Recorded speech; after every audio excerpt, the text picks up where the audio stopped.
Good morning, everyone. It's Saturday. It's Hello. Saturday. The weekend is here. My name is Michelle Kinney. I'm your co-host today. I'm with Julie Roginsky. She's the author of Salty Politics on Substack. Tara Setmayer will be here shortly.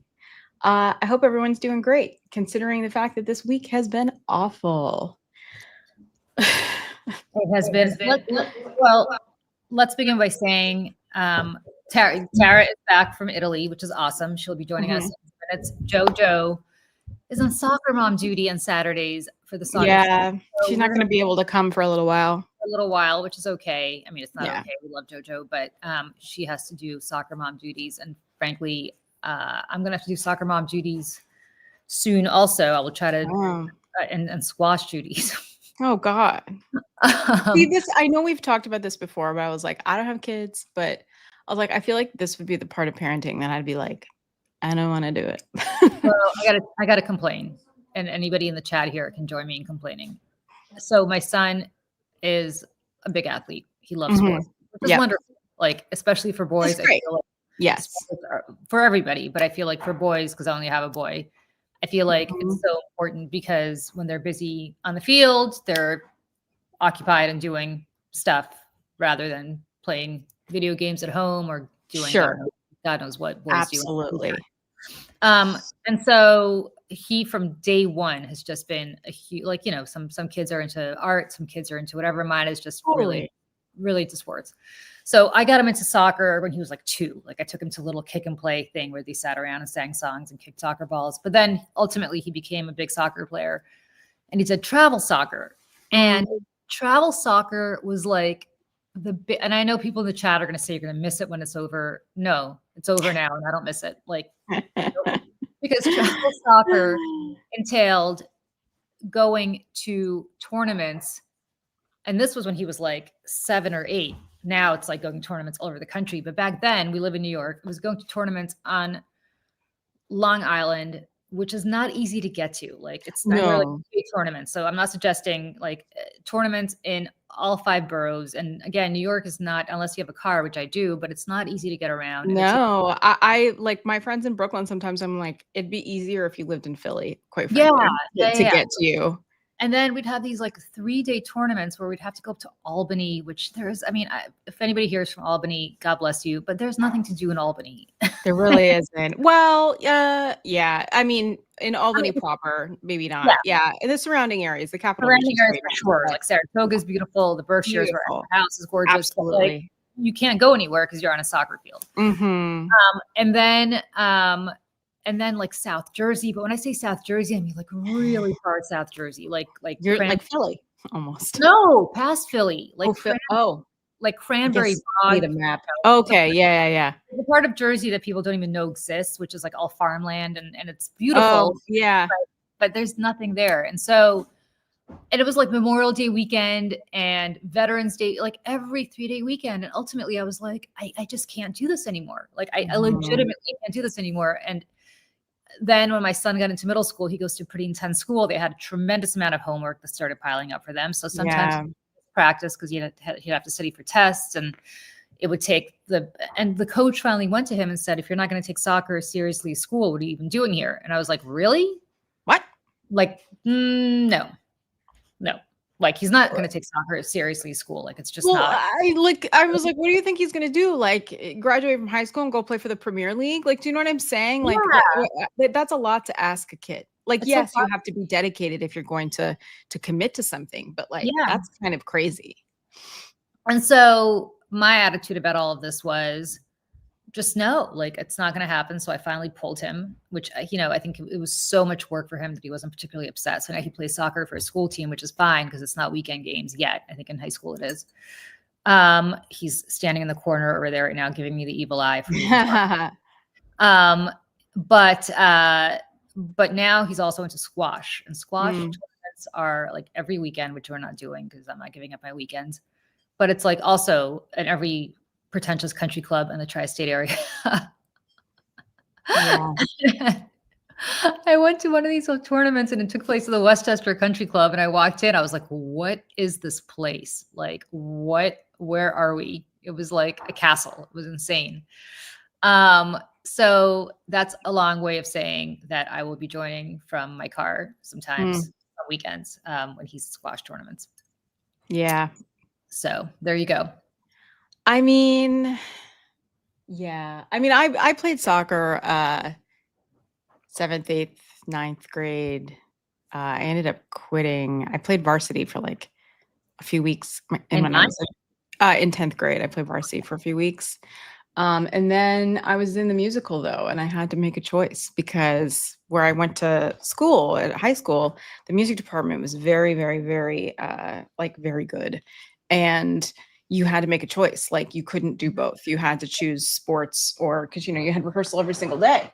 So, I eventually had to make the choice. It was fine. But I did do the travel soccer. I feel like I did it like when I was maybe 6th, 7th, 8th grade, and it was a co-ed team, which is wow, interesting.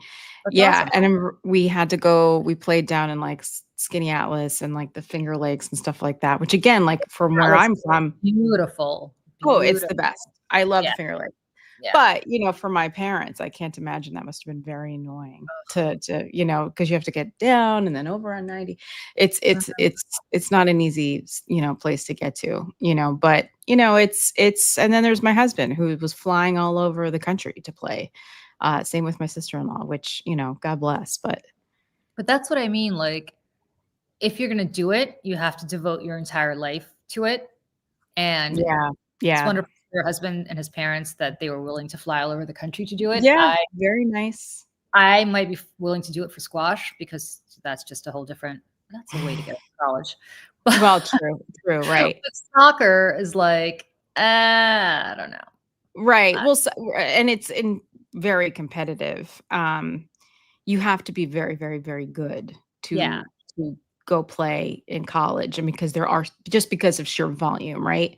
Yeah. If you play another sport, like you said, squash, or if you're into fencing or crew, Did I say fencer in high school? Do you know this?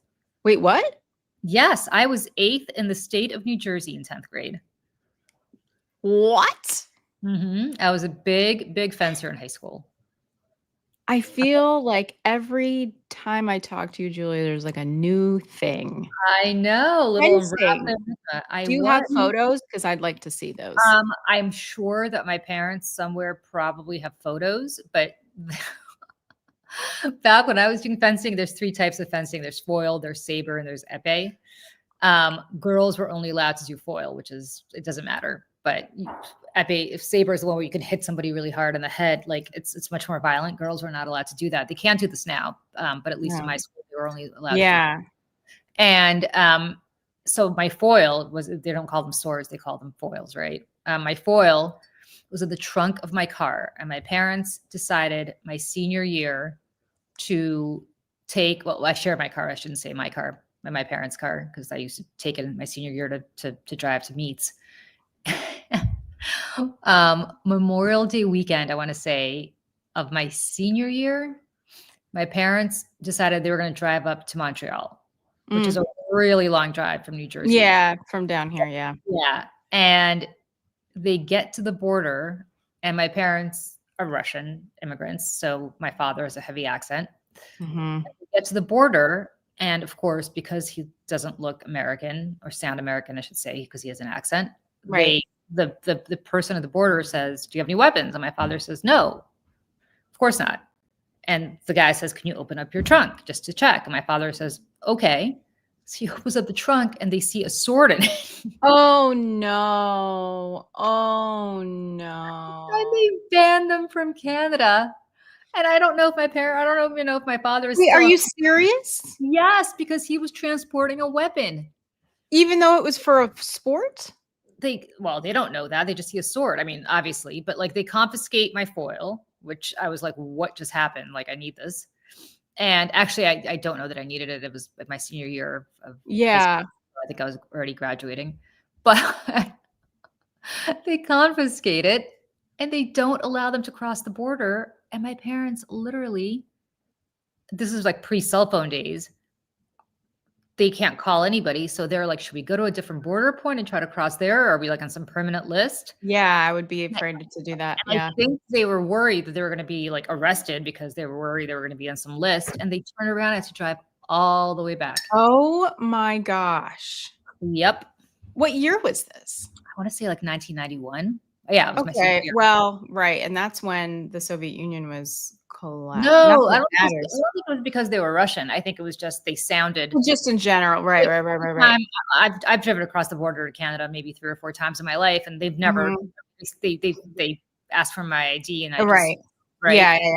Yeah, like they never stopped me to say, do you have any weapons? Do you have anything? But I think if you sound like you're foreign and you don't sound like American, and you have a sword and well, they didn't know. I mean, obviously, I've never had anybody ask me to open up my trunk, but yes, isn't that a terrible story? That's awful. I don't know that my father has been back to Canada since. I have to ask him. He's probably like, screw this place. I don't think it was screw this place. I think he's on some permanent, like bringing I don't know. I don't know if he's worried that he's on some permanent, like, do not enter. Like, he's not going to bother to go all the way to Canada. Yeah. He's not like dying to go get some poutine, you know? Right. And by the way, Montreal bagels, which everybody says are amazing. They're not. Can we talk about this? Oh, okay. If you're in the chat. Yeah. Tell us if you've been to Montreal. If you're in the chat and you have something to say about this, I would love to hear about it because, oh, look who it is. Look who it is saying hello in the chat, first of all. Oh. And then here. Hello, Tara. I'm about to complain about Montreal bagels. Have you ever had Montreal bagels? No, I don't even know what those are. Okay. So everyone loses their mind about the Montreal bagels. They're so good. You have to go. And so I go, and there's a line around the block, and we sit and we stand, and of course it's raining, and I'm like, ugh. I get in there and I see all the bagels, and I'm like, okay, I get a bagel because apparently that you're supposed to get the sesame seed. That's like the best one. I took one bite and I was like, me too. They dump so much sugar in those bagels. It's disgusting. I'm like, I'm from New York. Like this ain't, what is this even? Are we talking about like literally Montreal, Canada? Yes. And the thing here's the thing. Everybody always says New York bagels are the best. The only thing that could possibly compete with New York bagels are Montreal bagels. Nobody understands why New York bagels are so good. It may be the water. People are like, maybe it's New York water. Like, it's just a fact that New York and New Jersey, because it's the same thing, their bagels are the best. They really are. Like, you can export that formula to California and it just won't taste the same. And it's not because I'm being a New Yorker about this. Legitimately, they're just not good anywhere else. And everybody always says the only place that can compete with New York in the bagel wars, the only place is Montreal. And I had the same experience as Michelle. You get on the stupid line and you're like, I got to try this. I can't wait. I'm so excited. And I was like, what is this? They take like a pound of sugar and they put them in the bagel. And like, I don't need a donut. I need a bagel. Like, it's disgusting. I know. And it's like, it's not like they're bad. Like, they're not like, I can eat not good either. Well, that sounds awful. And bagels are one of the things that I miss the most. Bagels, pizza.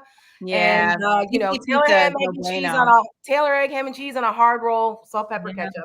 Yeah. Those are things that I miss are deli, things that folks from Jersey take for granted. And the first thing I do when I get down the shore or back home in Paramus is I get a bagel or a slice of pizza. And I've never been to Montreal other than the airport. Oh yeah. And but I hear good things. I hear it has a great food, wonderful city and a great jazz festival that I hope we go to one day. Yeah. Wonderful city, great food other than the bagels. Great food. And poutine. I'm not a poutine fan.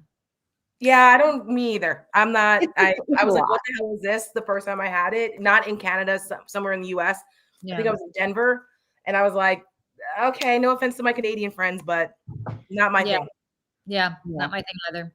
Give me disco fries at 3 a.m. in a Jersey diner. Right, they're like, that's like the Jersey version, right?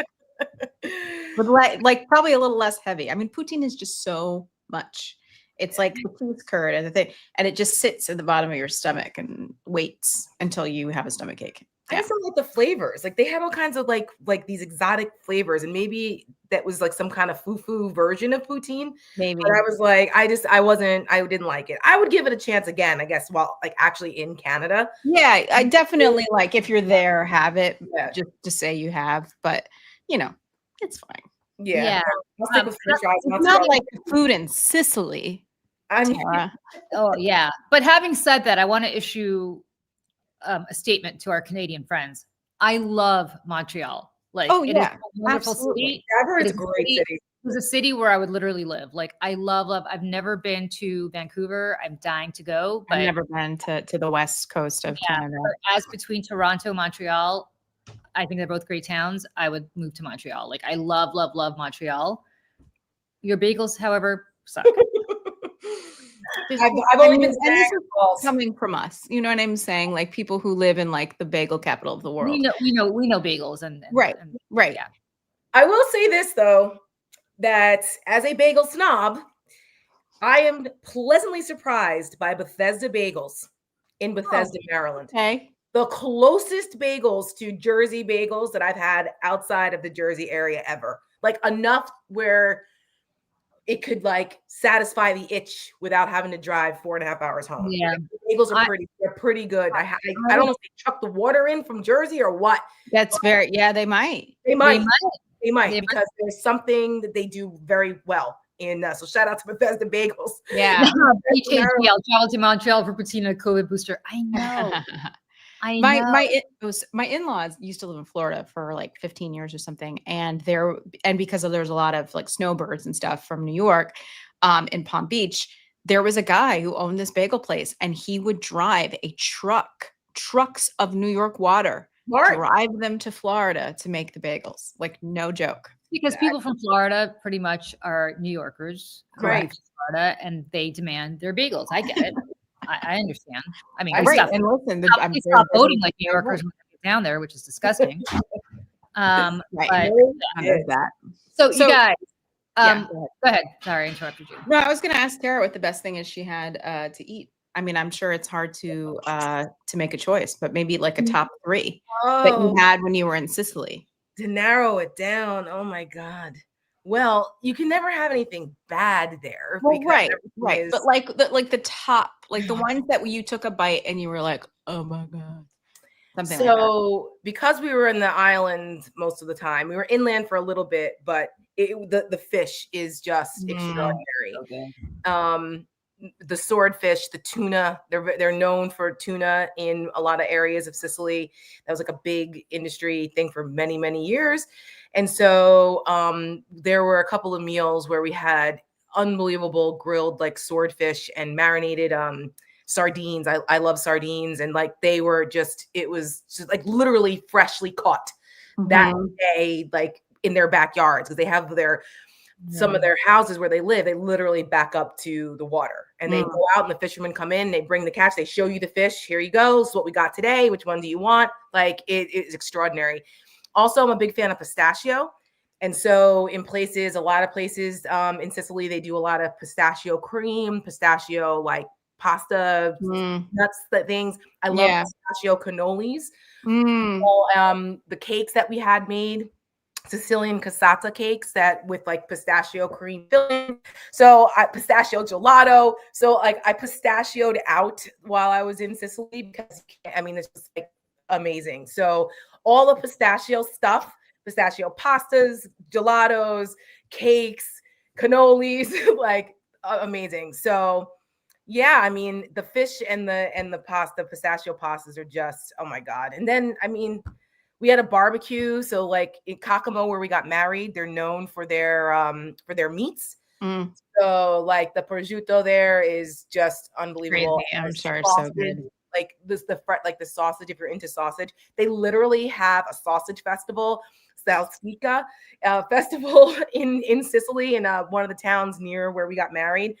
So our friends are like, you have to come back for that, because my husband loves sausage. So they're like, you got to come back for the sausage festival in April. I was like, well, listen, my husband's birthday is in April. Don't tempt us. Right. So yeah, and then of course, the wines are just so good if you're into like really earthy mineral wines because of Mount Etna.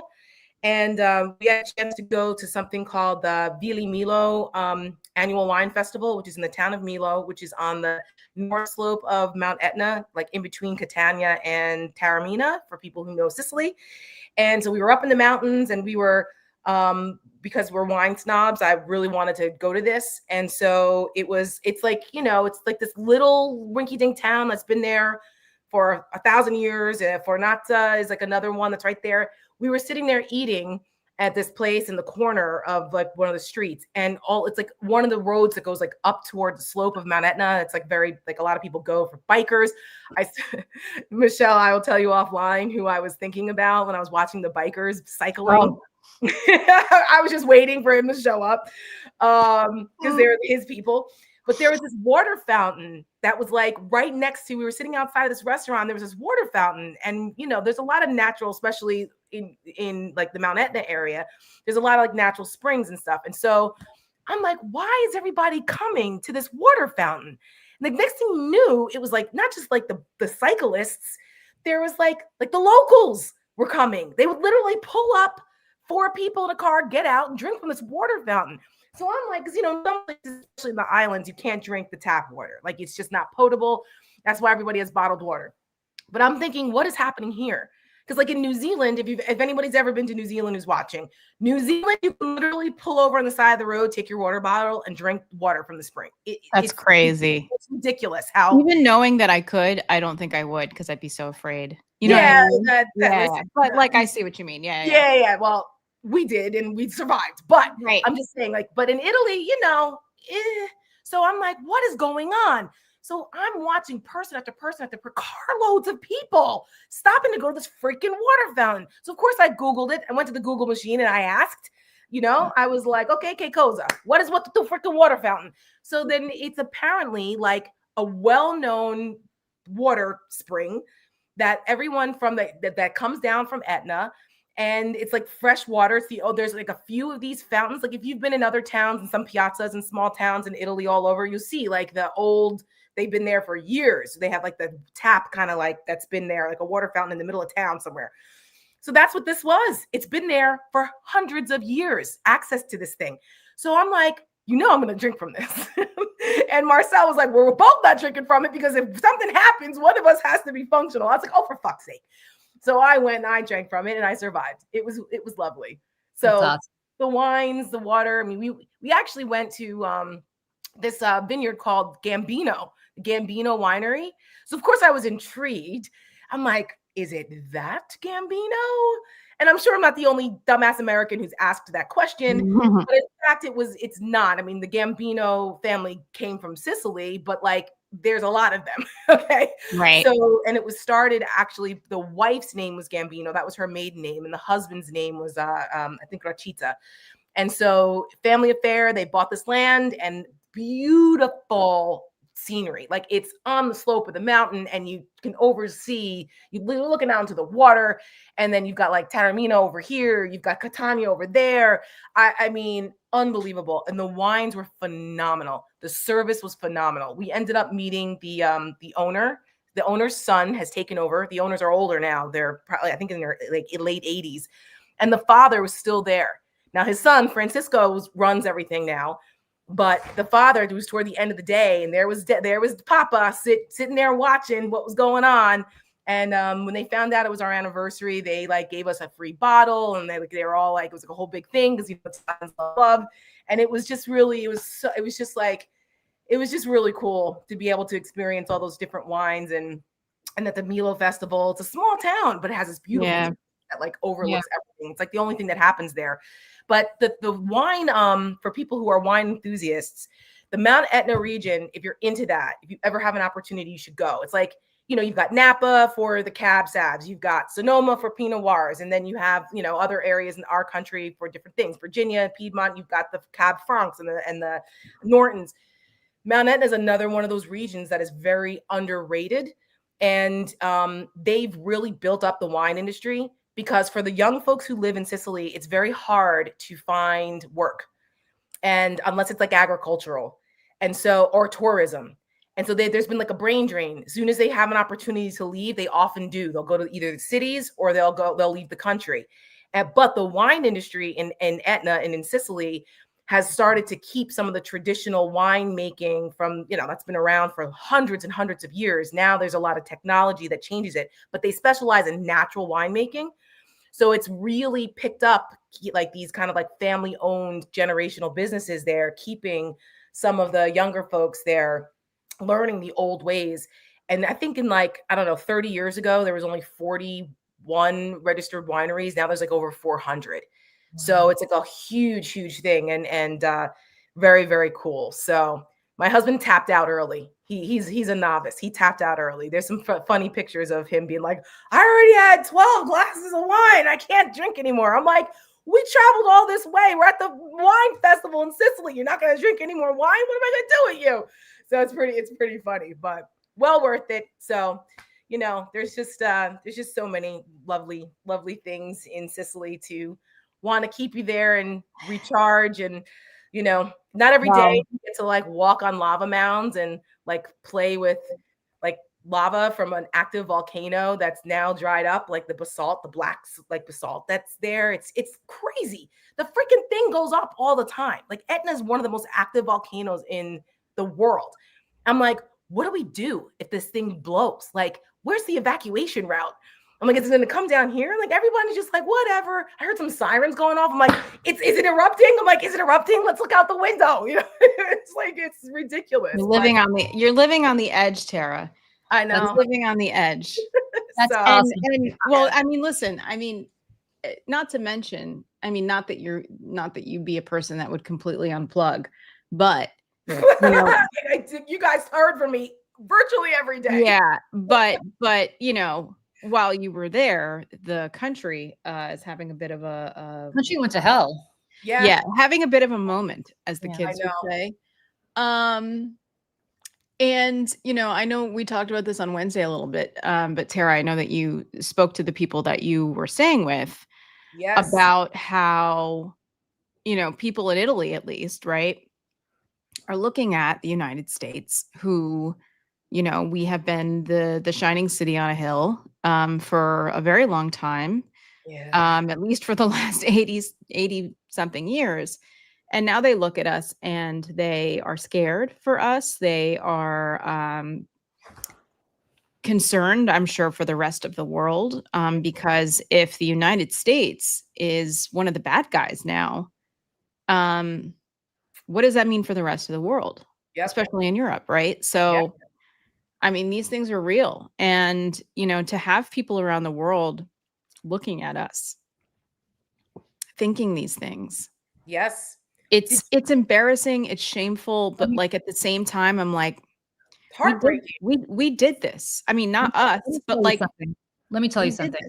I spent, and I'm not kidding, maybe Wednesday or Thursday, I can't remember when, looking at, because I think people here know I have a lot of family in France, especially in Paris. So for me to move to Paris would not, I'm not a French citizen, so that would be hard. But for me to move to Paris would be easier than for other people because I have a very close, group of cousins there who I'm very tight with, and it would not, the transition would be easier. I spent all of, I think, Wednesday or Thursday looking at the American school in Paris to see if I could transfer my son there. And it's in a neighborhood of Paris called Saint Cloud, it's a suburb of Paris, super expensive. So I was looking at houses there and I was like, whoa, this is like crazy house.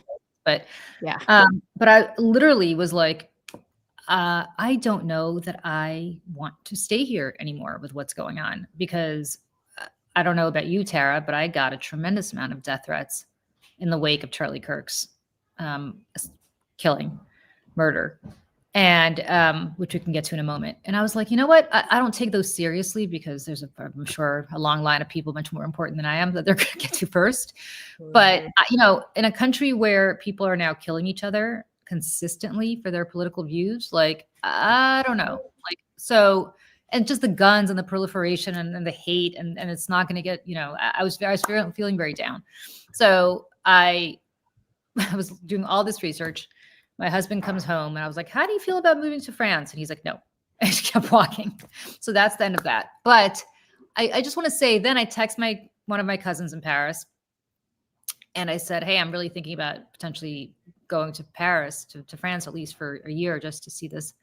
And without skipping a beat, and this is a 31-year-old man, without skipping a beat, he said, he loves the United States. He comes here all the time. He's if he could move to America, he would. Maybe before Trump, if he moved here, he would. He loves it here. And he's like, I don't blame you. And he said, basically, I'm so sorry about all the violence happening in your country. I just can't believe what's going on. I mean, they're looking at us, and I know that you know this, Tara, but they're looking at us like we've lost our fucking minds. Sorry, Dad, but it's true. It is absolutely true. I mean, I think I sent you guys the video of our friend Bruno, the chef, who actually grew up in France, but lives in Italy and Sicily now full time, and has for a long time. So he speaks both French and Italian, and he's a really great chef. And he was like, it like broke my heart, because he said, you heard him. He goes, like, I don't understand what's happening in your country. He's like, I don't want to be American. He was like, no. Yeah. And he goes, he basically, and like all my friends there's a couple of American expats, couple of British expats there, the Sicilians that are there, and then there was a Belgian couple that we had just met that moved into the town where we got married, and that we got introduced to, lovely people, and every single one of them were like, we have to get you over here. You need to have, like, they're like, can you do what you do from here? I was like, I could. I could, but I don't know. I don't know. It's conflicting. Like, I'm not ready to say, just chalk it up yet. I mean, I'm just not ready to. And it's complicated. We can't all just pick up and just go. No. And I couldn't, because I have parents here who are elderly. Yeah, I mean, me too. And we would all go. There's no way I would go. And I don't have children, but I was joking while I was over there, right? I kept saying, like, just send the cat, like, just send Rafi, send him over. We're not coming back, because every day, like you said, while I was gone, it was like one thing after the other. I'm like, are we kidding here? Rush Limbaugh, it'll be a good transition, but Rush Limbaugh used to joke that anytime he went on vacation, like, some kind of big shit would happen. And I was like, every time I leave the country, some kind of something happens. And I'm like, good God. But it is interesting to watch the reaction in another country, on another continent, particularly. I mean, last time I was in North Africa, little different dynamic. This time being in Europe, especially Italy, with the history of Italy and fascism. Very complicated. And what's happening now with the government there, the surveillance state. I mean, some of that surveillance out there, Maloney is, she's nuts. And the kind of MAGA fascist. Yes. And the MAGA equivalent over there is the 5-Star Party. And they've been rising for the last 10, 11 years because of the immigration stuff. And I was telling my husband when we were driving, because we basically like drove all around Sicily, because, like I said, our friends, they have different properties and different things. So we were able to kind of like do a little bit of a circumnavigation around most of Sicily this trip. And it was interesting during some of our drives. I was like, I think back now, because I would listen to Italian news. And I don't speak fluently, but it's good practice for me. Like, so I try to, like, I listen to Italian stuff so I can see if I can interpret what's happening. And I was saying to him, I'm like, looking back now at all the reporting that we saw online and all that about the immigration problem in Europe and what led up to Brexit and all of that, in hindsight, I wonder how much of that was Russian propaganda. You know what I mean? You have come to the right. Been doing this whole thing with Olga, right? About this. Yep. And how it's a miracle that we even won in 2020. Right. Let me tell you, led to the rise of this fascist movement again in Sicily, and in Italy, and I'm like, holy shit, this is all part of a global plan. It's like, we were in listen, the minute Charlie Kirk was, before he was even pronounced dead, immediately you had Elon Musk, who there's questions about what his motivations are, which whatever, saying this is the Democrats are murderers or whatever he said. But then I go on Twitter and I tweet like, hey, we don't even know who this killer is yet. He hasn't been caught. So let's tamp down the temperature and MAGA Republicans, just for a change, like don't rush, like just wait. And as it turns out, I don't know, but what's fascinating is the media, and I have a whole thing coming out on this tomorrow, but the corporate media is staffed by a bunch of Gen Xers or older millennials like us, or even older boomers, and none of us are versed in games and in video games. And so immediately you see this thing that says that he's anti-fascist stuff and this Italian anti-fascist song, and they come to all announce that, obviously he's Antifa. Right. The whole Bella Ciao thing, right? The Bella Ciao. That he actually, and we don't know for sure, but it was more likely a follower, a Groper. He's more a follower of Nick Fuentes. And that's mostly liberalism. That's he thought Charlie Kirk was too liberal. Right. Yeah. He was too moderate. And the beef had been going on for years, by the way. It's still going on. And here's the thing about they would crash the Gropers and Nick Fuentes, and then would crash the CPAC and Turning Point USA. Yes. I open up the New York today, and which I read purely for page 6 gossip, but I'm scrolling. And of course, their editorial is Democrats need to turn down the rhetoric because of this anti-fascist. Like, the narrative has been established. And the thing is, it doesn't matter if there's a video of this guy looking straight to camera and saying, I am a follower of Nick Fuentes and I killed Charlie Kirk because I think he's too moderate and Donald Trump forever.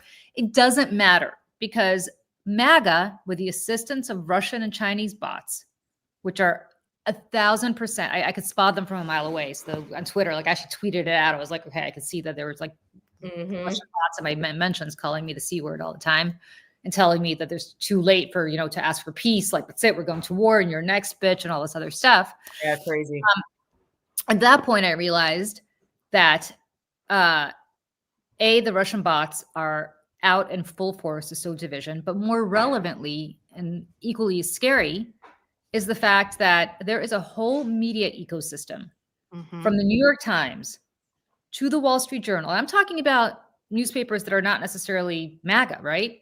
To CNN, to all this corporate media that shoots first. I hate to use that expression in this week, but that's the only way. And asks questions later. Yeah. This guy is not Antifa, but the narrative has been set. And by the time the truth comes out, the narrative will have been congealed. I said this immediately because, as Julie and I know, as political communications professionals from day one, you always you set the narrative first, because if you're on defense, Democrats, if you're on defense, you're losing, right? Because then you have to explain, you have to get past the first impressions matter. So that's why there's always a race to define the issue first.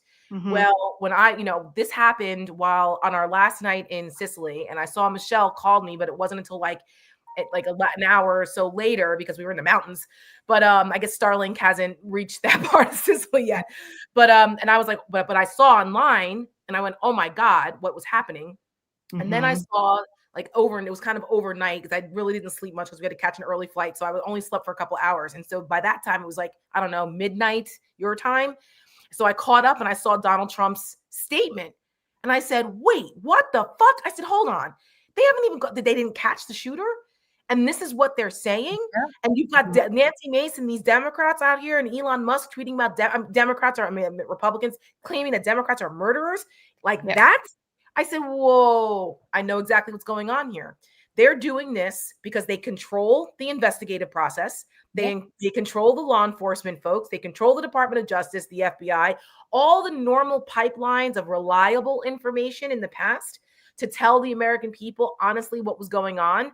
They're all controlled by MAGA now.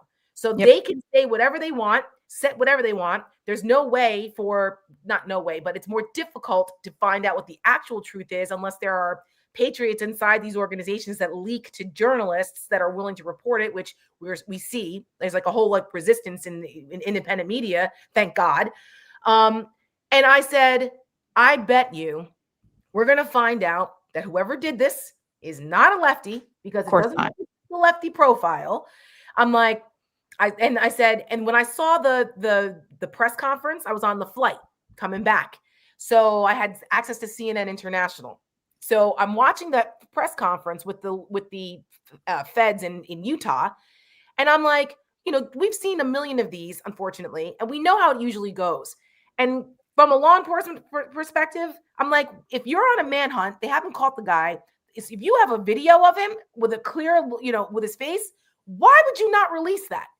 Like, why? That was a red flag for me. Because I'm like, why are you holding out on a massive manhunt to get it out to the people to find this guy?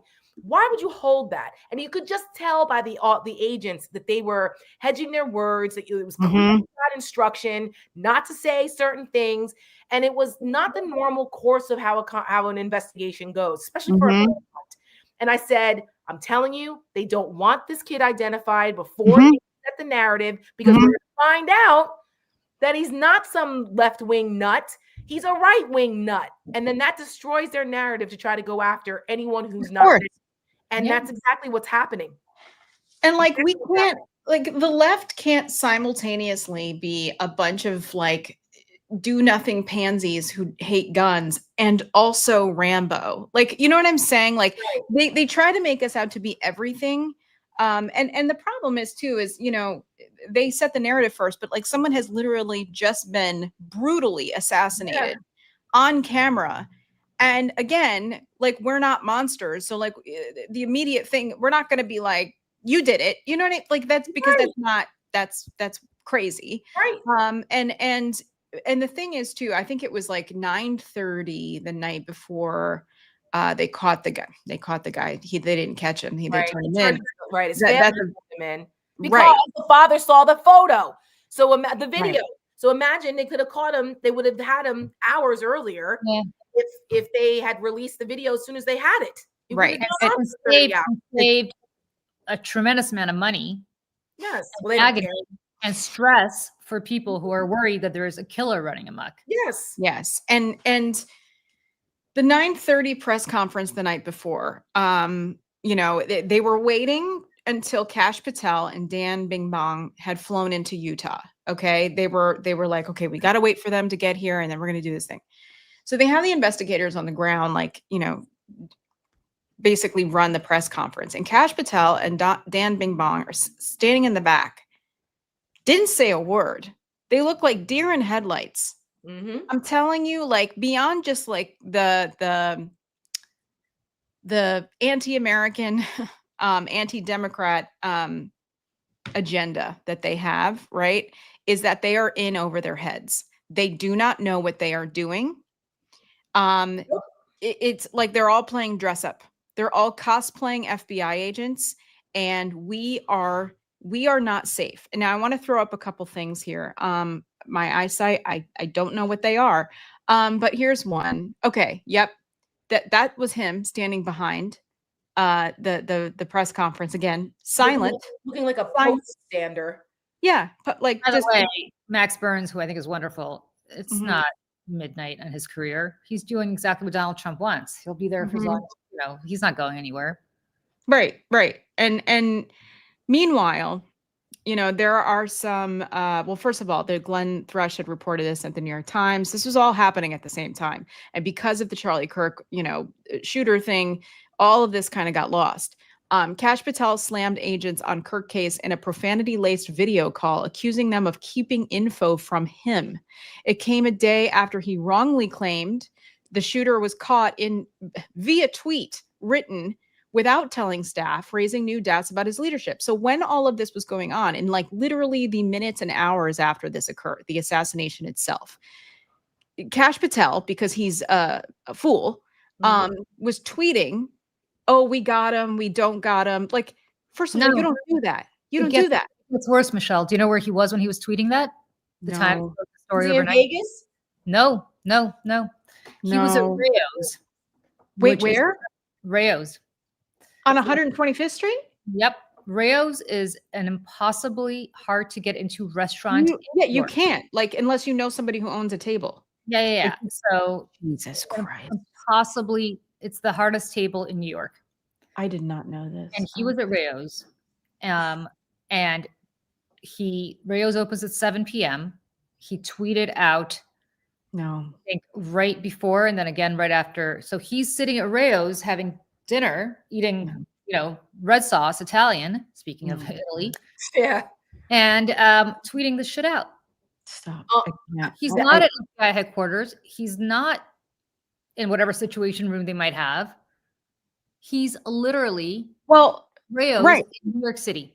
And why? Because you know why? Because that was his opportunity to go to Rayo's, and he was not exactly. He somebody invited him, hey, come sit at my table or whatever, and he's like, I gotta go because again, this is just it's not about serving the country. No, it's not about being the actual director of the FBI. It was probably Bodito who has and so this also not just in this a couple days ago, a few weeks ago, FBI Director Kash Patel fired the special agent in charge of the FBI Utah field office. Mm-hmm. She had 20 years experience in counterintelligence and counterterrorism.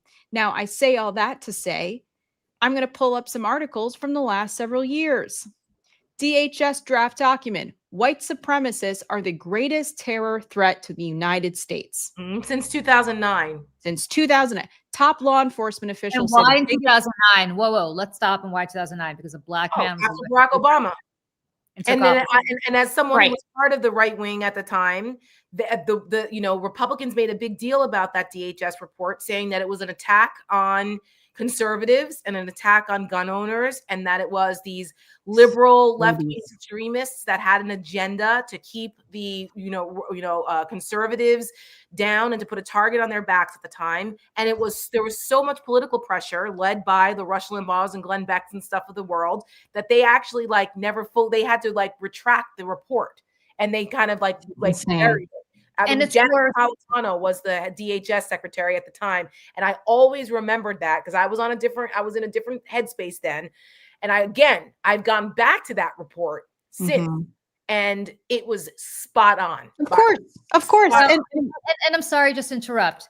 It wasn't just Rush Limbaugh, and it wasn't just Fox News. I do want to come back to this notion of Russian bots because I just did a very, very, very, very, very long column on this with Olga Lautman, specifically on the Russian troll farm. And we mentioned this. So if you want to read about it, go to my Substack. Even back in 2009.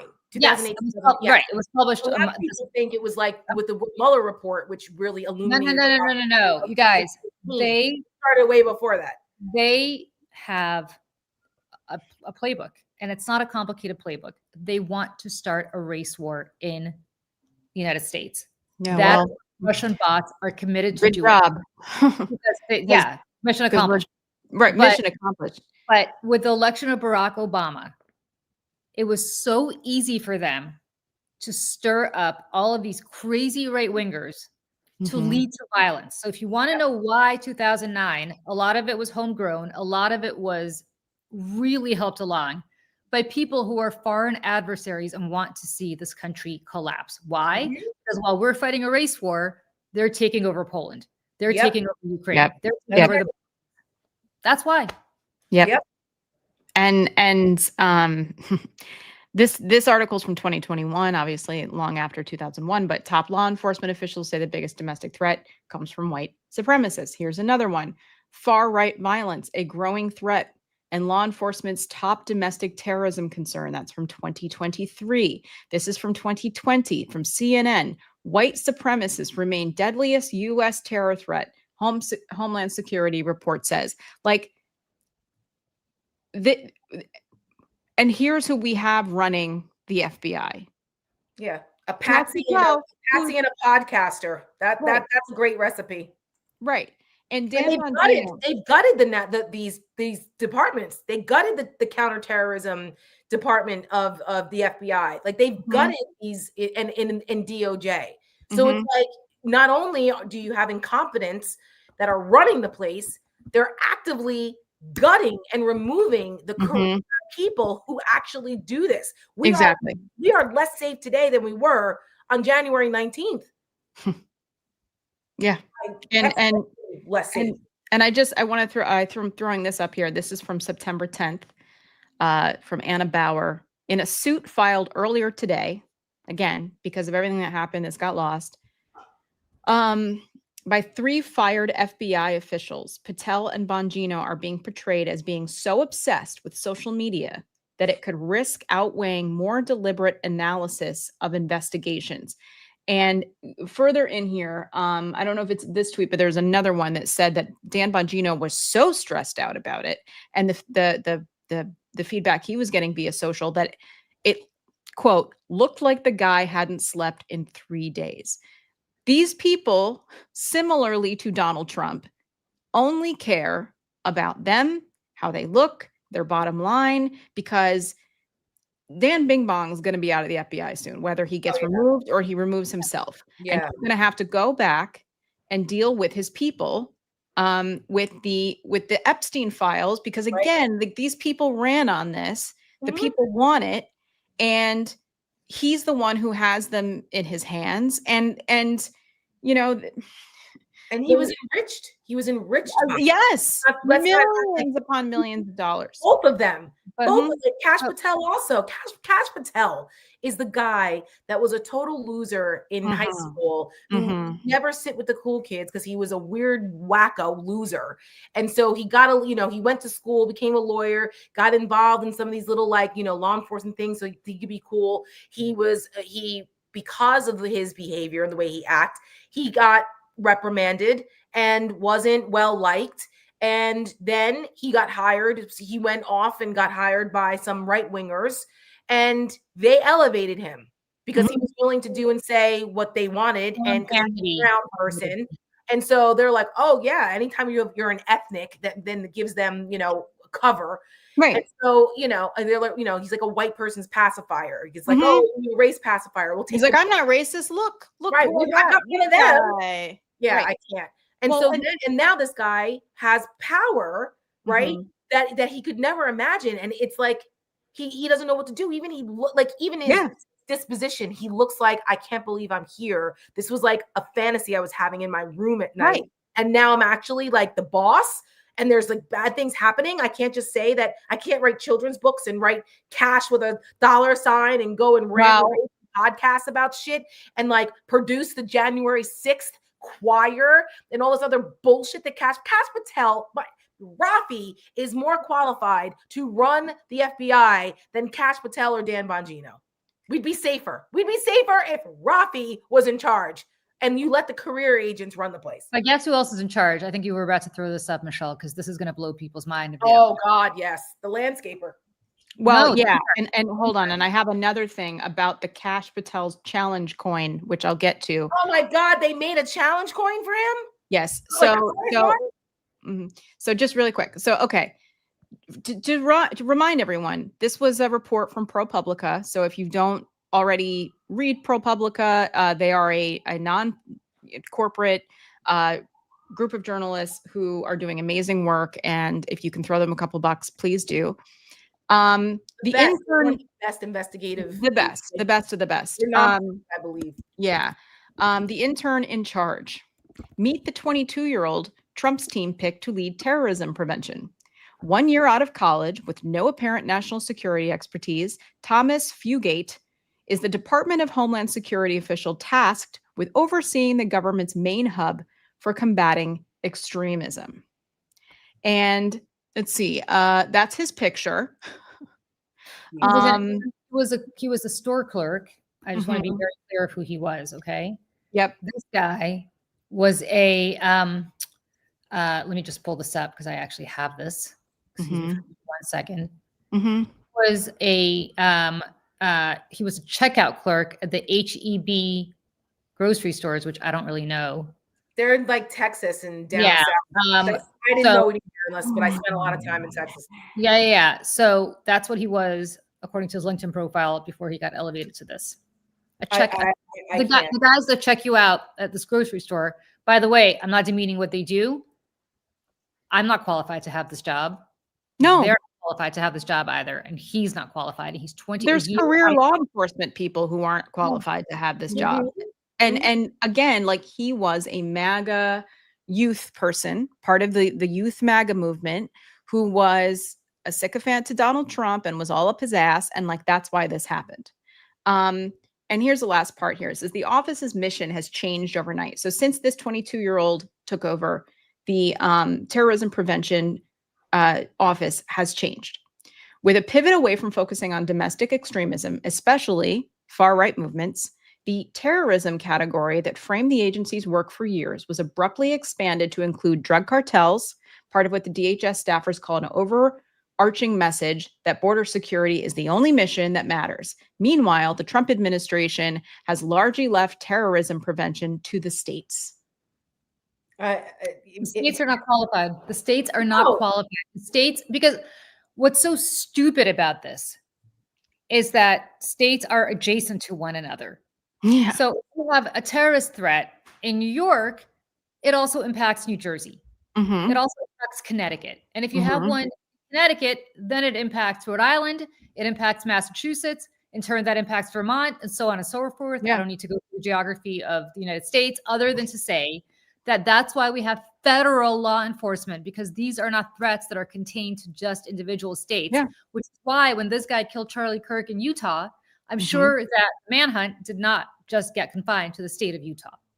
Right. That's what happened to find him, but he could have easily gone to Colorado. He could have easily gone to New York. He could have easily gone to Mexico. We don't know. Right, in 30 hours. I mean, they had the surveillance tape pretty early on in this manhunt. And they chose not to release the picture of him, because they wanted to set the narrative, as we said earlier. And good thing he was, young and went back home, as opposed to maybe somebody more well-trained, and he could have disappeared and we would never see him again in that amount of time. 30 hours is a very, very long time. Well, right. And when they announced that they got him, Kash Patel goes up to the thing and he's like, "This is what happens when you let good cops do their jobs." I'm like, y'all didn't do shit. Yeah, they had nothing to do with it. You released his photo, which you were supposed to do, but probably not when you should have. Right. And the kid's dad and the pastor or whatever turned him in. That's right. That is what happened here.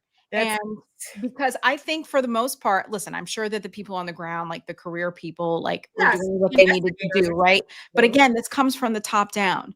And like there's a complete lack of leadership and professionalism and competency and qualification. And so with that, I will throw this up. This is from Michael Weiss, who is a journalist. This is Kash Patel's challenge coin. I remain unbaffled by anything he says or does. What is a challenge coin? Okay, I'll explain this as the law enforcement person. Yes, please do. The family person here. So, challenge coins of military and law enforcement, it's like a commemorative kind of token that they exchange with one another as like a symbol of like camaraderie and respect. And so I forget why they call them challenge coins right now, but I can Google it real fast. But I can tell you, my husband has dozens upon dozens of challenge coins from his 25 plus years in law enforcement, and all of the different agencies and departments, and both international and nationally, where they exchanged challenge coins. I have like 2 custom made beautiful wooden holders and a shadow box for all of his challenge coins. And so anyone in the military or law enforcement understands, like it's like a sign of like respect. Yeah, I just Googled it and it looks like there's a long history of these throughout the military. Right. So the fact that this guy is so, again, his little junior G-man badge, and now he's got his own little coin. And with the S, with the $, and with the "don't tread on me" freaking thing on there. And like, this is just so unserious and this is not the behavior of a mature, well-adjusted adult who has the keys to the kingdom of the most powerful law enforcement agency in the world. What are we doing here? And the fact that, and here's the other part, I expect this from jerk-offs like this guy. We should expect that. It's the people who know better that enable it, that are okay with this. Could you imagine if a Democratic appointed FBI director behaved the Oh way my God. Michelle did, what Republicans would be doing, and they'd be 100% justified. Yeah. And let me just say this. And let me just say this. For all the people who say we need guns because that's the only way to prevent these kinds of situations. Charlie Kirk had security with him. Mm-hmm. I don't know what kind of security he had, but I assume it was pretty good security because I'm positive that Charlie Kirk got death threats. Oh, I'm sure. Yeah. All the time. And yeah, Utah is an open carry state. Mm-hmm. It's such an open carry state that federal state law preempts any city bans. So if Salt Lake City, I think, wanted to ban open carry, I don't think they could. If you have a gun permit, you're allowed on campuses. It's like one of the only 2 states. Yeah, he could have, like, the shooter could have been just walking through the crowd with a semi-automatic weapon, and it would have been completely legal. So I just want to say that this notion of, oh, if only we had people with guns, I am positive that there were a lot of people with guns near Charlie. And the reality is you can't stop this because this guy was an incredible shooter. He was a sharp shooter, clearly. I mean, that was, shooting guns since he was a child. Yeah. And, again, as a mother, I just keep going back to this. What kind of country are we raising our children in? I know. Where everybody's armed to the teeth, including 22-year-olds who have had guns for so long that at 22, without military training or law enforcement training, they're able to take these kinds of effective headshots. I mean, one shot to the neck. Yeah. That was it. It's crazy.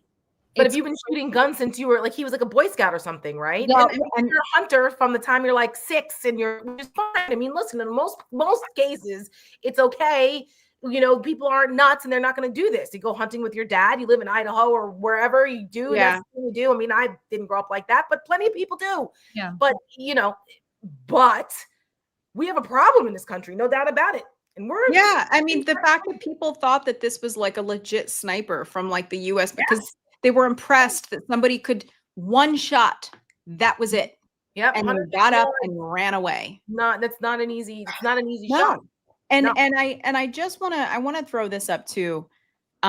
This is from Laura Loomer. Now, I think that since then she has taken this down. Now, I implore everyone, there's an episode of the New York Times Daily podcast. I think you have to subscribe on podcast. So just go to YouTube and listen to this. And it gives some background, some context as to who Laura Loomer is and how her entire life's mission, literally her entire life, revolves around Donald Trump and seeking out people who she thinks that are not loyal enough to him, members of Congress. That everyone is terrified of her. She has been in the room with Donald Trump and talked him into firing career national security advisors. I mean, it's crazy. By the way, 9/11 denier, crazy. Lunatic. Yeah. MAGA Republicans don't want to be around her. She's that crazy. Correct. I don't know what her relationship is with Trump. Have my questions. It's very strange.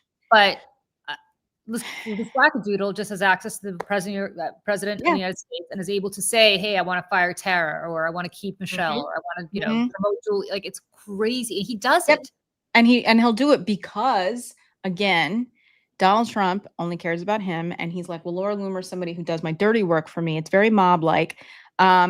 And so he just, he takes what she gives him and does it because he doesn't want to lose that asset. Mm-hmm. And so she had posted this, I believe, like within the last couple weeks. And I'll just read some of it because it's long. I don't want to read the whole thing, but I don't ever want to hear Charlie Kirk claim he is pro-Trump ever again. After this weekend, I'd say he has revealed himself as political opportunist, and I have had a front row seat to witness the mental gymnastics these last 10 years. Lately, Charlie has decided to behave like a charlatan, claiming to be pro-Trump one day while he stabs Trump in the back the next. TPUSA was only able to thrive thanks to the generosity of President Trump. She goes on. Let me go down. 3 weeks ago, Dave Smith called for President Trump to be impeached and removed from the office over this decision to blow up Iran's nuclear facilities. Charlie played both sides of the Iran issue on his show, as we all saw, because he wants to play both sides of the aisle. Now, I say all this to say you know, because of my previous job at my previous place of employment, I have watched hours upon hours upon hours of like crazy people on the right, deep in the, you know, depths of 4chan. I've seen all this stuff. You learn to compartmentalize this stuff, right? When you're ingesting it. But I do watch a lot of Nick Fuentes. Now, I don't normally go to his Rumble and watch stuff. I watch stuff curated from other places. I spent 3 hours on Nick Fuentes's Rumble last night. Let me tell you.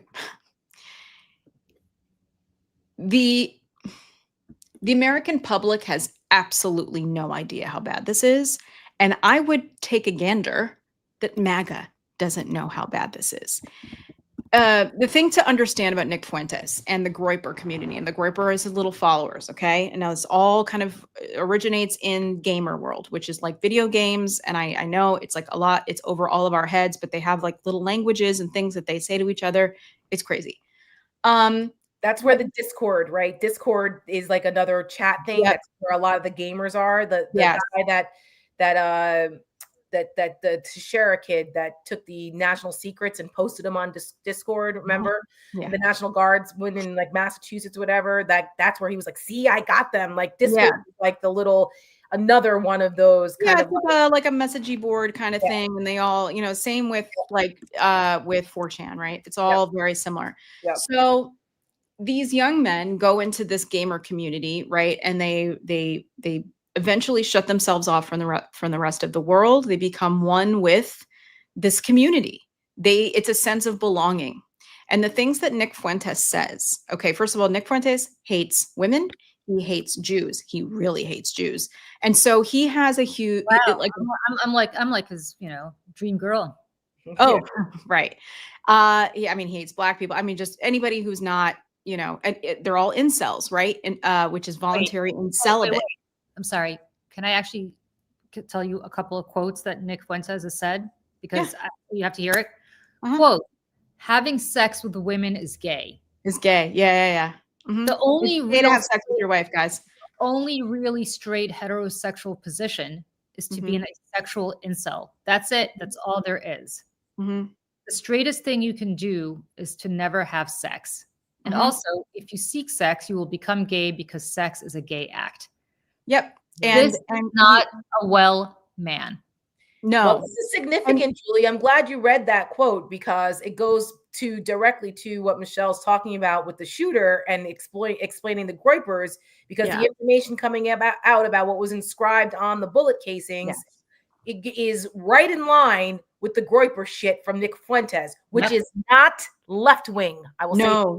Oh, the only thing about so this is maybe we can do it just a whole show, but I just do want to give a little bit of explanation to people as they go into their weekends when you're having conversations about this stuff.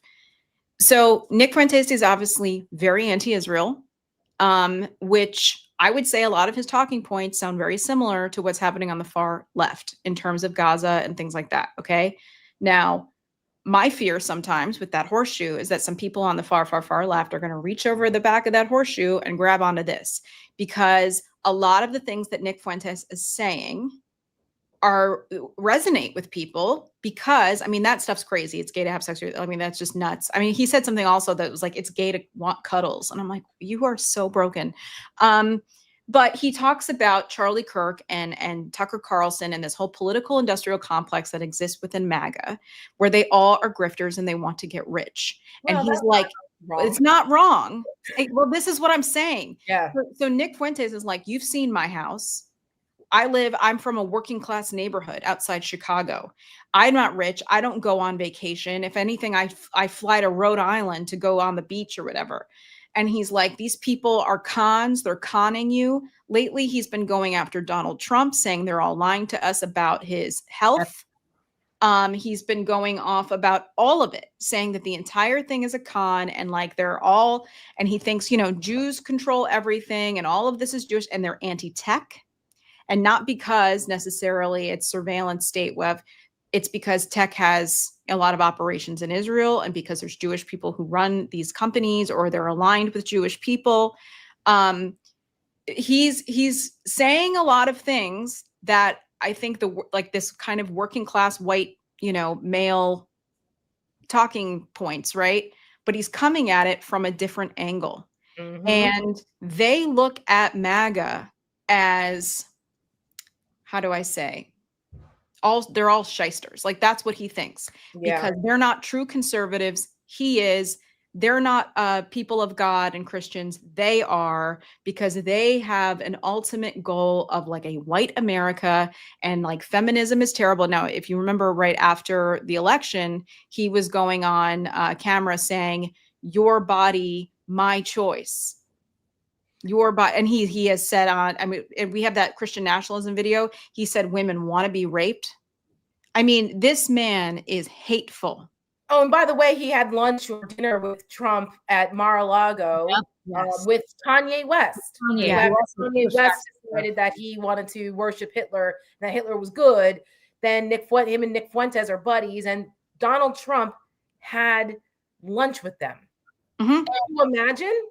And I think it's important, again, to underscore that everything that's coming out about this killer, now we don't know, but everything that's coming out about this killer points to the fact that he's a Fuentes guy. Yep. The problem is, again, that you have reporters covering this stuff who don't understand this.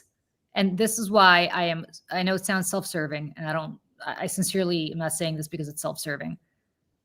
I'm so over corporate media. I cannot begin to tell you. MSNBC, in the wake of firing Matthew Dowd, who, I don't care what you think about Matthew Dowd personally, did not say anything controversial. Nothing controversial. Puts out question. And when the question Katie Tur posed him, he answered it, and answered it pretty graciously, as far as I'm concerned, given what we all know and who Charlie Kirk actually was and the things he actually said. That, nobody's saying that he deserved to get shot. Of course, nobody's saying that. No, of course not. Yeah. At the same time, we're not going to fucking lionize and martyr some guy who believed vile things about women and people of color and culture in this country. No, I'm sorry. The guy was not Martin Luther King. Okay. And wait a second.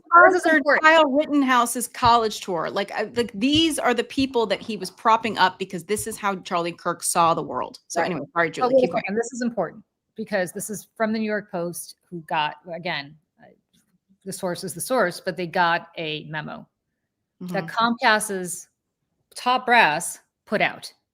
Comcast CEO Brian Roberts, Comcast President Mike Kavanaugh, and Mike Lazarus, the CEO of Versant, which is a spinoff company that is now MSNBC.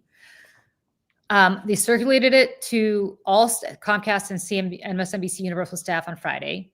And this is what it says. You may have seen that MSNBC recently ended its association with a contributor who made an unacceptable and insensitive comment about this horrific event. The coverage was at odds with fostering civil dialogue and being willing to listen to the points of view of those who have differing opinions. We should be able to disagree robustly and passionately, but ultimately with respect. We need to do better. Now, let me just say this, as somebody who spent a decade at Fox News. Jesse Waters, who is the 8 p.m. host of Fox, who has about 3 million viewers a night, went on his show before we knew who the killer was and said, they are at war with us. And you better fucking believe, sorry, Dad, that the person that they were at war with is certainly not Nick Fuentes. It's us. It's us, right? They start this. Donald Trump goes out before he knows who the killer is and effectively says, this was the reason. I have the clip. I have the clip. You want to see it? Yeah, play it, because it's important to what I'm saying. We have radicals on the left. People are watching all of these videos and cheering. Some people are cheering that Charlie was killed.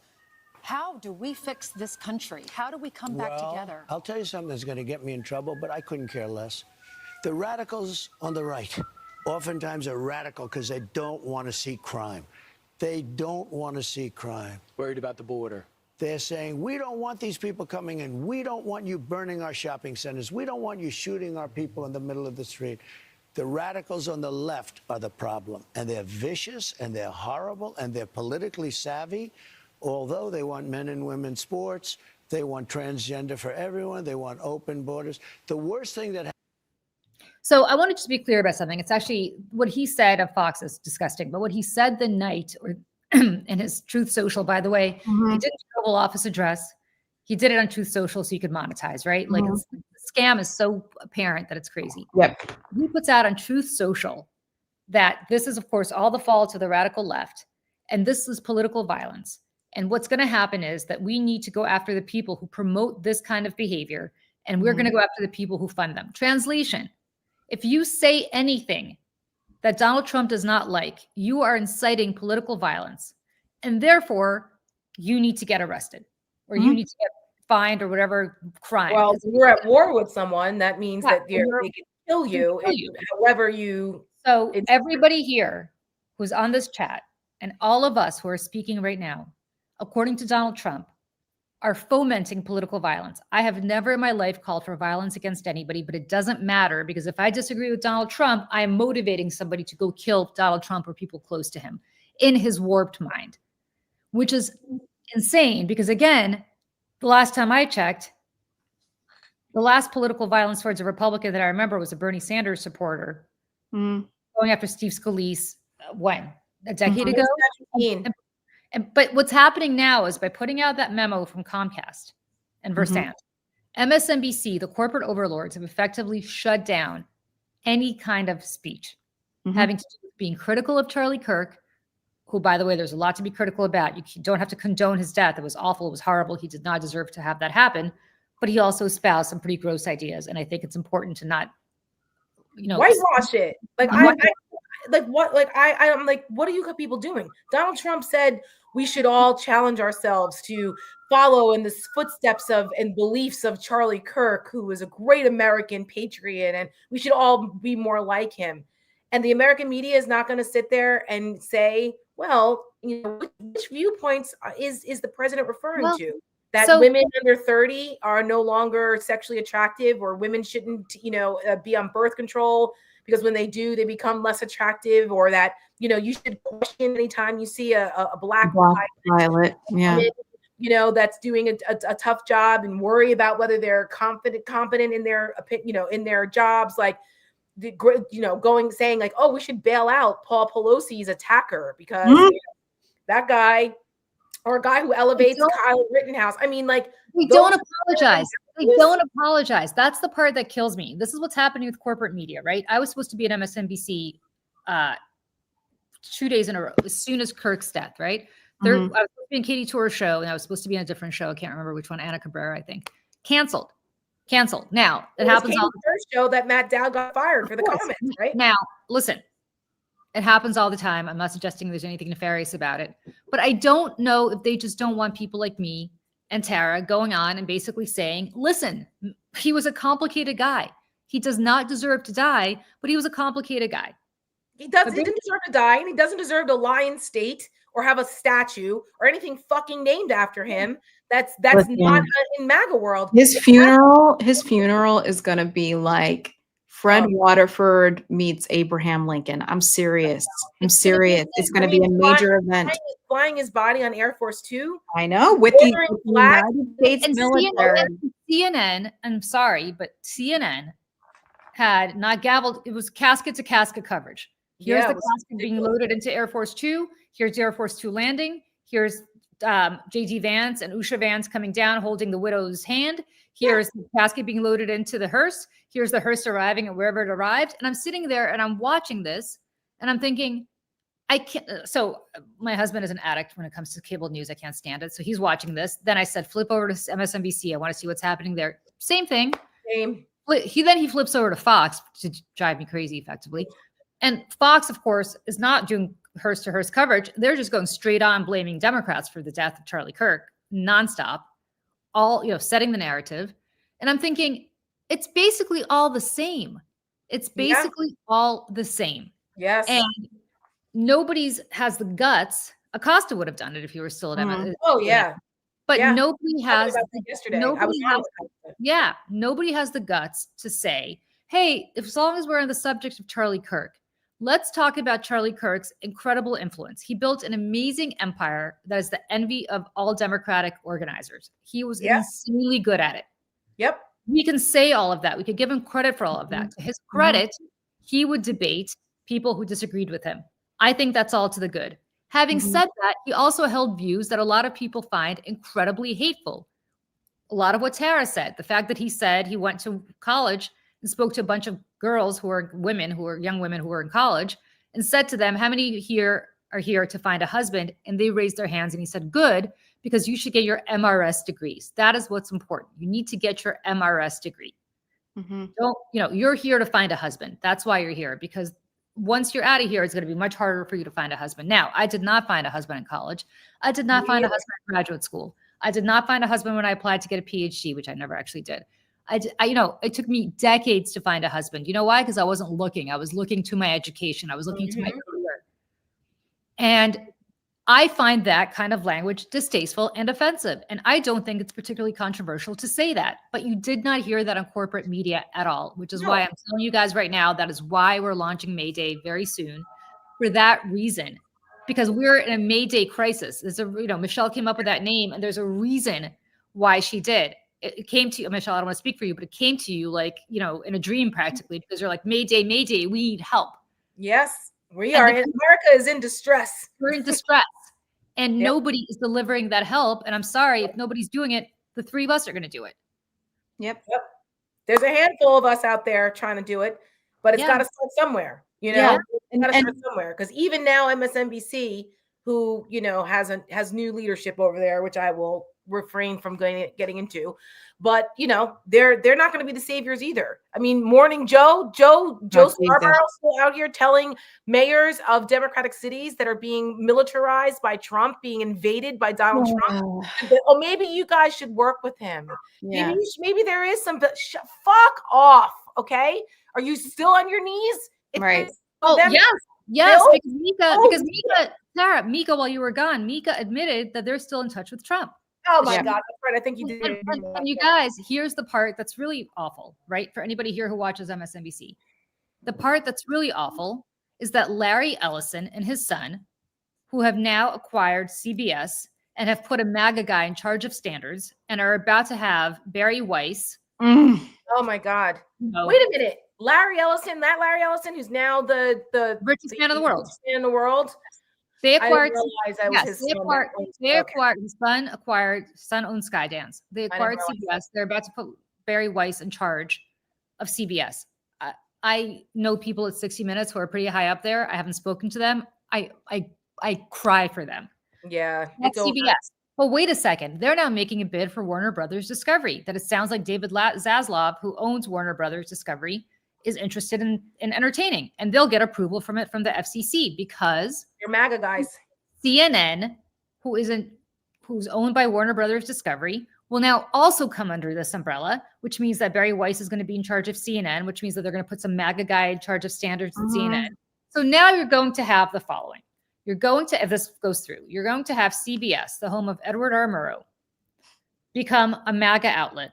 And again, I don't know what's going to happen to 60 Minutes, but you better bet that it's probably not going to be what it was. Yeah, no. CNN is going to go MAGA, or at least they're going to stop any dissent. You're going to have the Scott Jennings show 24/7. You're going to elevate people like that and de-escalate people like Tara and me. And then you're going to have MSNBC, which is the last bastion out there, quote unquote, that is now having the CEO of the parent company and the CEO of the other parent company telling them to effectively to tone it down. And they're saying that Democrats and liberals control the media? Right. Not anymore. Are you fucking kidding me? Well, this is the thing that I was talking to Matt about this a couple weeks ago. And he's like, the big conspiracy is there is no liberal media. The big conspiracy is that mainstream media has always, will always protect Republicans and the right. That is the end, like full stop. And anybody who checks truth or checks facts is seen to be as lefty, because apparently truth means liberal. Truth means woke. And so, and it's seen as, I don't want there to be an overcorrect, I don't want to do that. So I'm going to overcorrect. And I'm going to give, to Julie's point, the earth is flat, the earth is round, an equal opportunity to argue their point. But facts are facts. Yep. And I just want to throw this up too, because this was the cover. September 11th was 2 days ago. God. This was the cover of the New York Post. Never forget. Look at that in the top right corner. That's what we think of that now. That's what we think of this. And meanwhile, this is the president of the United States at a September 11th ceremony at the Pentagon. What is going on with this man's health? I saw this live. I was on the flight, right? And they were showing this coverage because I was en route as the 9/11 remembrances were happening. And I saw, and it was like the camera was on, I guess it's a pool feed.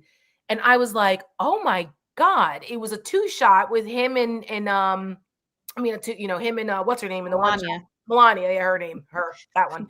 And I was looking, she looked, of course, like, she didn't want to be there as usual. Yeah. And he was slack-jawed and falling asleep, like eyes were really open for a while. And the camera must have been, I'm like, I cannot believe they allowed that shot to stay up as long as it did. Yeah. And I was like, wow, holy shit. Before this happened, now C-SPAN had this feed, and I actually have the video somewhere, but I'll post it somewhere. They went into this like little area at the Pentagon, and they had, like a guest book, and they had Melania and Donald Trump both sign the guest book with a Sharpie, of course, because can't use a pen. And they did a close-up. The C-SPAN camera guy or girl did a close-up of his hand writing it, and all over his hand is like a big thing of makeup. Huge. And that's something that no one else really seemed to catch that day either.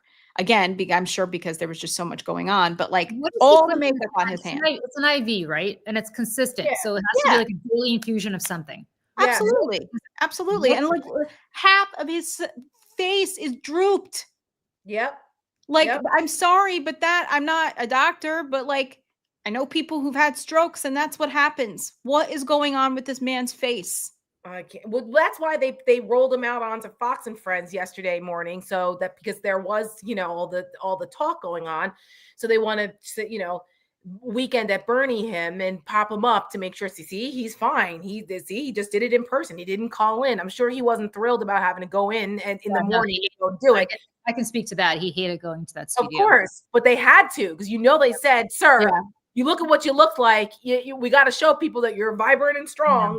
So anyway, and guys, I have to go because I have things. We have a celebration tonight. Happy birthday, belatedly, Happy Tara. birthday. I was going to be with you in person. I know. I'm missing that you guys were having an 80s party. So I'm going to be dressed up very 80s because it's the decade, and it's, why not? And but I have to, I have some errands I have to run, but carry on if you'd like. This is one of my funny things. I'm embracing this turning 50 thing one way or another. Come on over to the Saturday, Tara. Listen, I've been here for 2 years and it's great. It's fine. The 50s are a good decade so far. Oh, well, yeah. It's fine. It's good. I know. Nothing to worry about. Still weird. I'm weirded out. Anyway, I love you guys.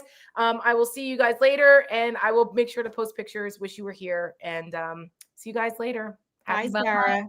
Bye, Tara. So you guys, just a couple of programming things. Michelle and I are doing these daily dispatches a lot on May Day. So please like and subscribe, because then you'll just get an alert about them.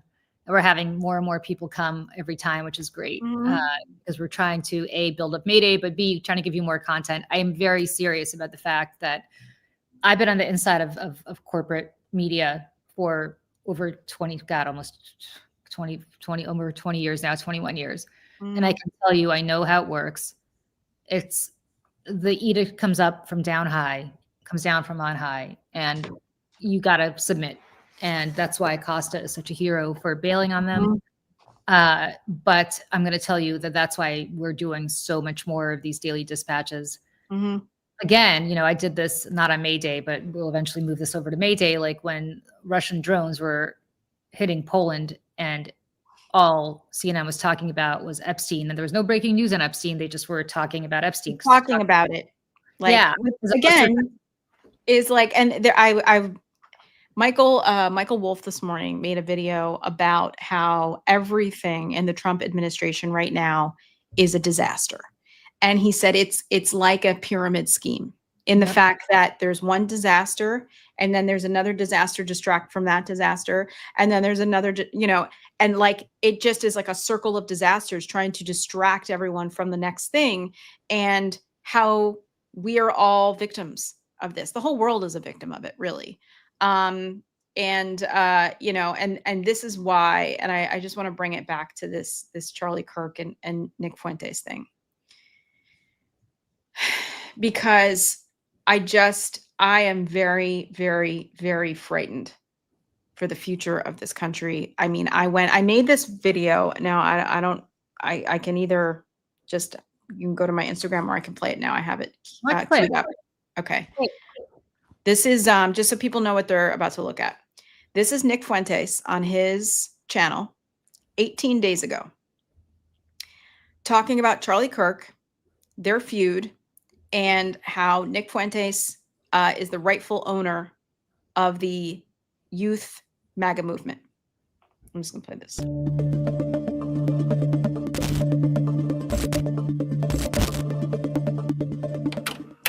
This is the video. He quote tweets the video. He says, "Jew hate has no place in civil society. It rots the brain." Once again, if you feel so confident, then debate me. What's the excuse at this point? Well, I don't want to platform him. My show's bigger than your show. I'm a bigger live streamer than you. What's the argument? We don't want to give him any oxygen. My ideas are mainstream. Half your audience believes my ideas. What's the argument? The only reason that Charlie Kirk will debate every college kid, every leftist, every socialist, but not me, is because he'd lose. It's that simple. Who is the youth with? When you saw the Nelk stream with me versus Hassan, who is the audience with, me or him?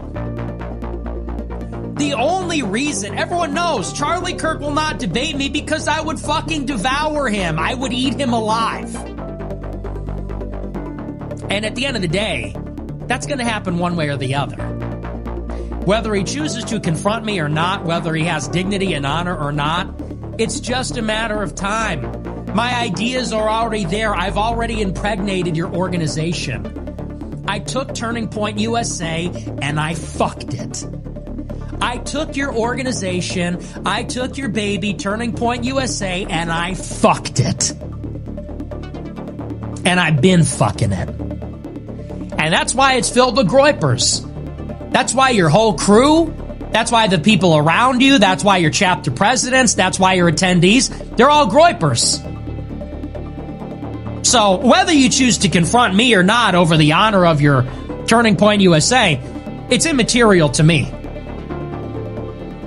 I'd like it. I just get a sick satisfaction out of it.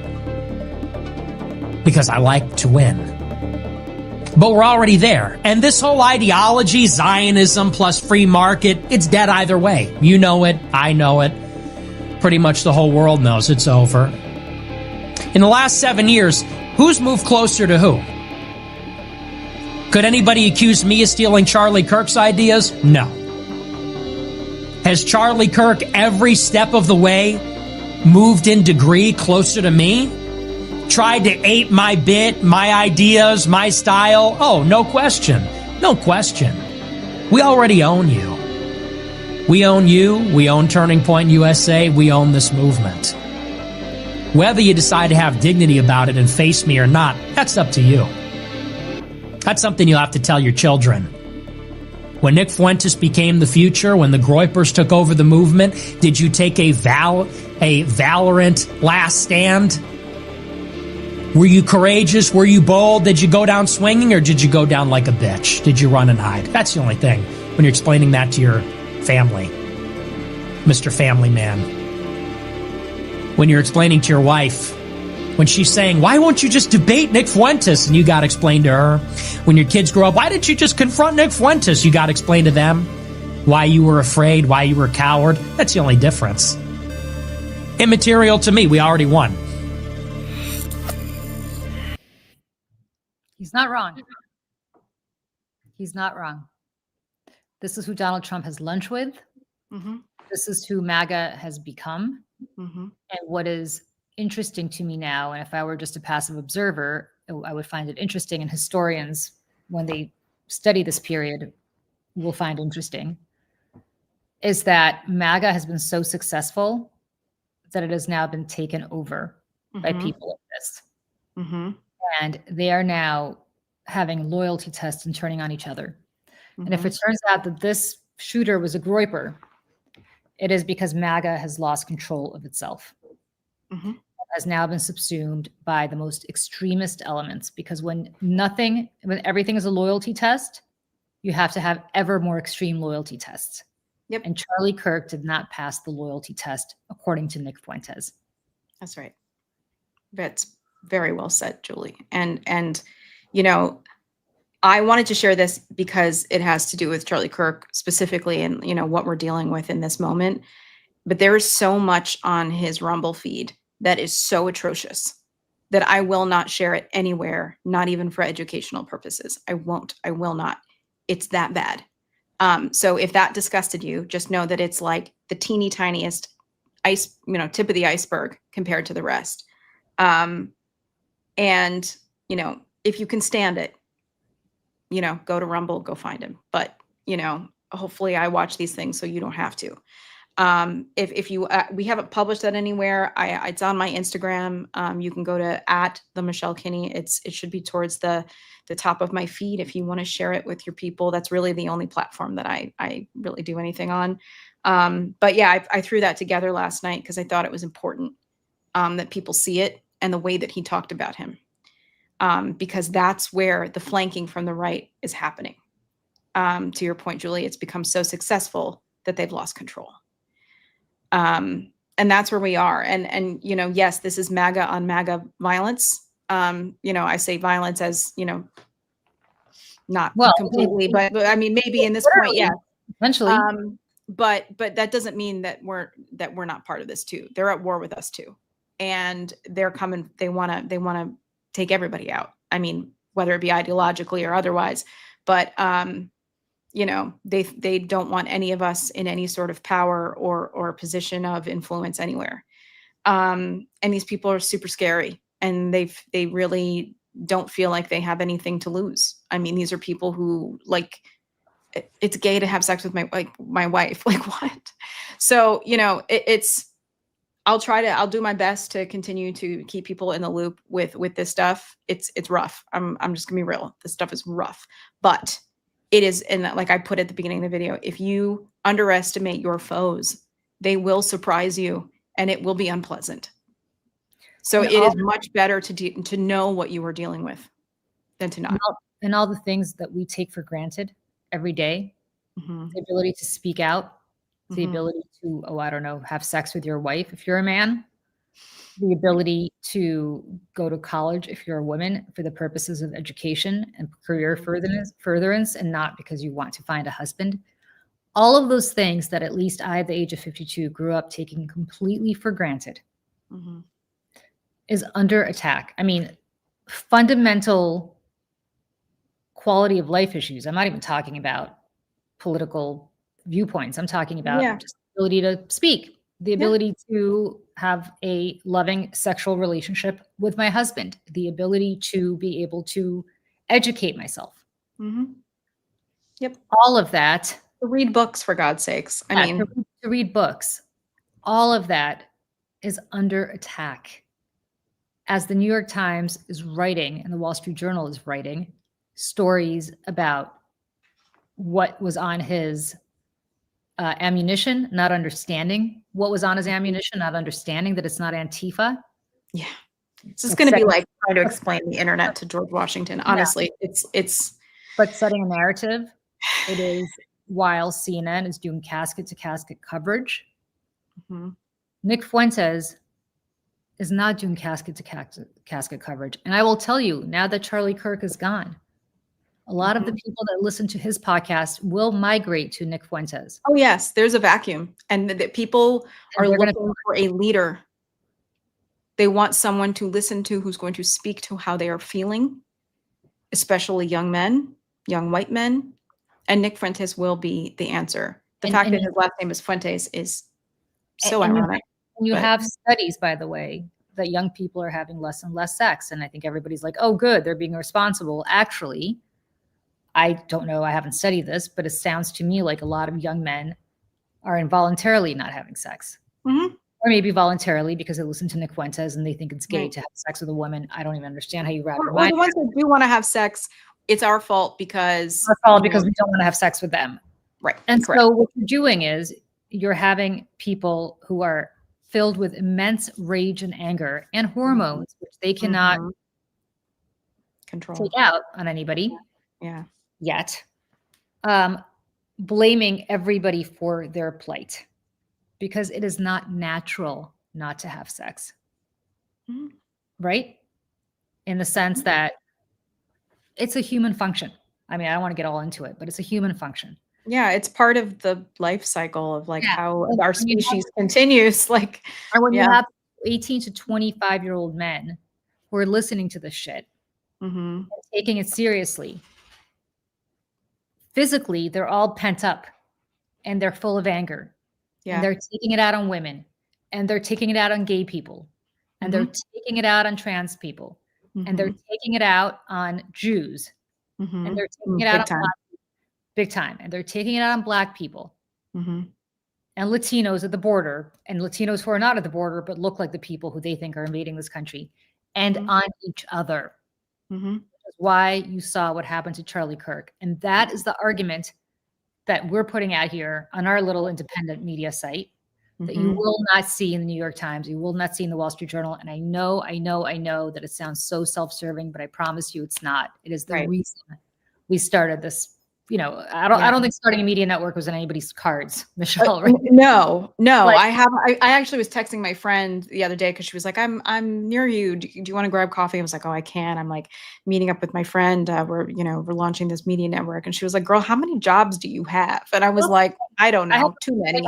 I have a real job and we're not making money on this stuff. Like I have a real job. Yeah. Michelle I mean, we hope to eventually because I want to do this all the time. I think it's really important, but for right now, no, like we are doing this because we have to, we need to, because people that we rely on are bending the knee to Trump. Yeah. And on that note, I think it's time to go because I got to take care of my family here for a little bit. Yeah, go enjoy your weekend and not think about this. Well, no, Michelle, I'm sure you and I will be back either today or tomorrow to do a dispatch because I'm sure. Oh yeah, I'll be around. I'll be around. I'm not going too far, but Julie, I'm very grateful to you and to Tara and JoJo when she's here too. I feel like the four of us, and JoJo, just to be clear, is not part of Mayday. She just comes on this show. She has the siren, which is equally as important and needed.